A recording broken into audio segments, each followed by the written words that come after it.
All right, good morning, JLC. Welcome to the Outdurable Living Show. Today I have Tim McNamara of McNamara Contracting and the Young Craftsman Foundation. What's going on, man? Not too much. How about yourself? Pretty good, pretty good. You know, I tell people all the time, JLC is my favorite show of the year. I do a lot of shows. I go to IBS, I go to Deck Expo, I go to all these shows, but JLC is by far my favorite. I would concur. Yeah. IBS, good time. Built Show Live, great time. JLC, it's right in my backyard. Yeah. We're from Massachusetts, up in New England, and it's definitely my favorite trade show.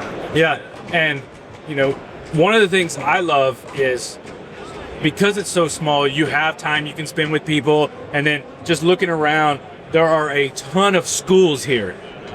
Everywhere you look, there's a different school, young kids wanting to come up in the trades. You know, for the longest time, that was kind of frowned upon. It sure was, and we're trying to change that a little bit for sure. Yeah, so tell me a little bit about who you are, what you do, your company, and then how you got involved with the Young Craftsman Foundation. Yeah, so I'm from Pittsburgh, Massachusetts. I'm a pretty regular guy, Yeah. you know, and I think we need some more regular guys out there for sure. For sure. You know, a lot of people, we look at Instagram a lot and Yeah. all these, and so there's a really high-end vision that people get of how the trade should look. But, Yeah.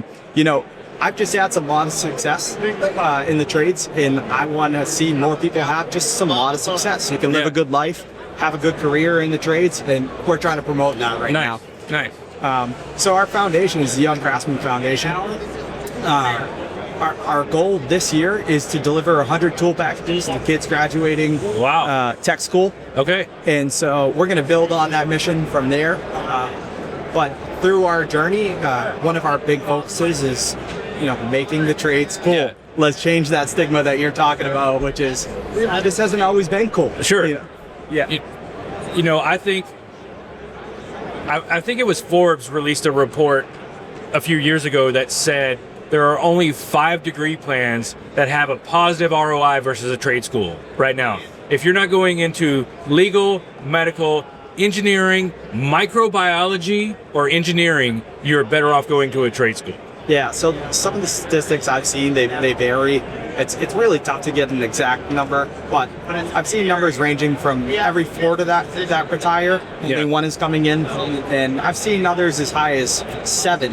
For every 7 that retire or leave the trades, only 1 is coming in. Yeah, wow. So we're in demand, and that's not changing. Some people ask me sometimes, like, wow, you're trying to get more people into the trades. Absolutely. Isn't that going to hurt your business? It's like, I don't think so. I don't think so. No. Especially, you know, we're trying to promote people that are going to do a good job, and I think the people that do a good job are always going to have business. Yeah. You know, another statistic I saw the other day, I'm from Texas, that the average college graduate in Texas comes out of college with $80,000 in debt, making $55,000 a year, and the average plumber's assistant or plumber's helper with 0 debt makes $65,000 a year. Yeah, and they get them there pretty quick too.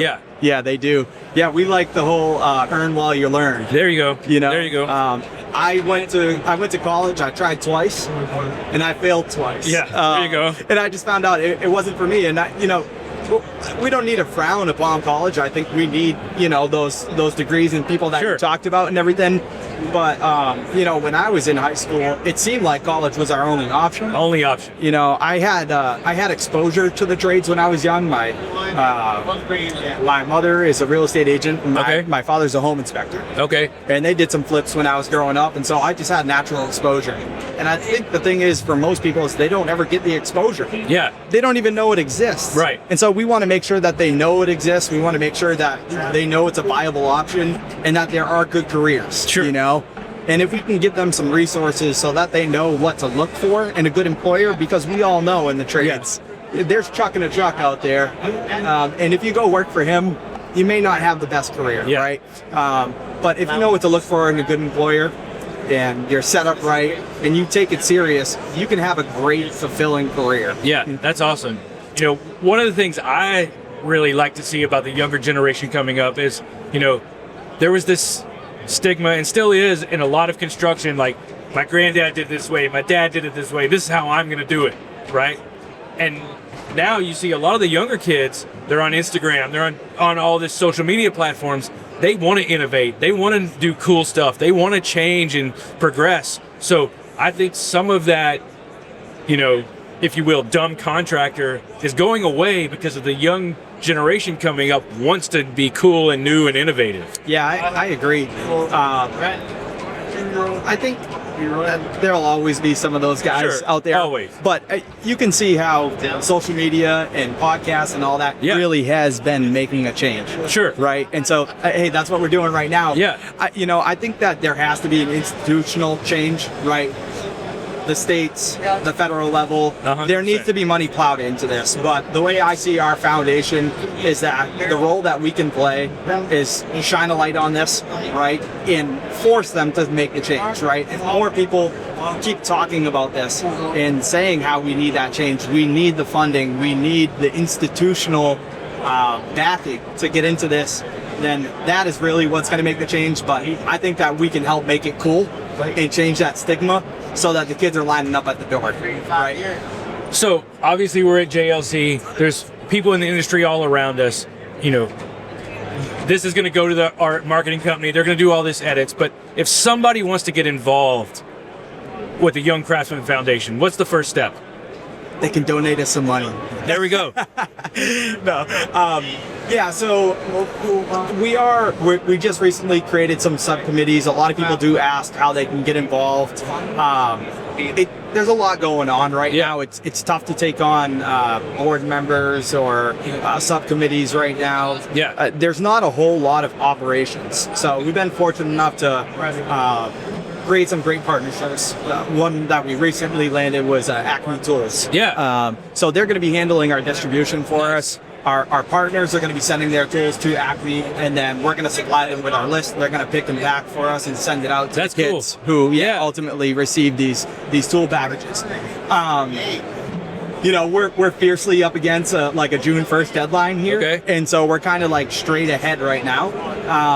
But honestly, we need some funding because we'd like to bring somebody on that can really run it on a day-to-day basis, right? But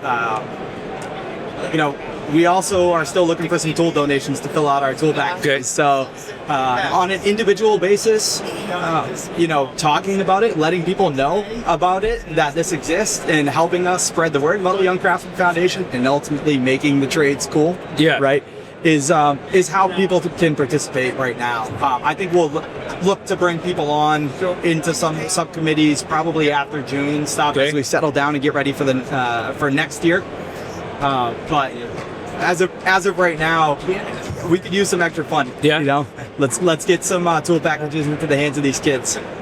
So our goal this year, like I mentioned, 100 tool packages this year. They're going to be valued around $1,000. We've got some great partnerships. Badger Tool Belts, Squid Jig, Co Eyewear, to name a few. So we've got some great people coming in right now. That's some quality product too. That's not garbage product. That's good stuff. Yeah, we've got some really cool partners. But we are still looking to fill some more partnerships, and I'm pounding the ground today for sure, talking to some people and letting them know about it. So, if somebody wants to donate, where should they go?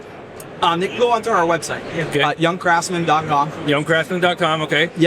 If they want to donate monetarily, there's an option to donate right on the website. If you're a partner that wants to be involved, there's a partnership page that you can click on, fill out what you're looking to do. There's about 6 different options about how you can participate in there. That's primarily what we're looking for right now. Perfect. And we're on Instagram as well. Young Craftsman on Instagram. So it's exciting to be down here. I hope that we leave here today with a couple more partners, and a little bit more light on the Young Craftsman Foundation. And for me, that's the future is exciting, and I love seeing how many young kids there are. And there is a statistic to say that's going away, but it doesn't really look like it when you look around here. There's a lot of exciting kids wanting to come up in this industry, and that's really cool to see. One of our board members is a few of our board members were teachers. One of our board members is Jake Bachon. He's at the Leominster Votech School. And so he's got 20-something kids with him here today. And it's so cool when you come in, you know, and you see all these kids and they're excited.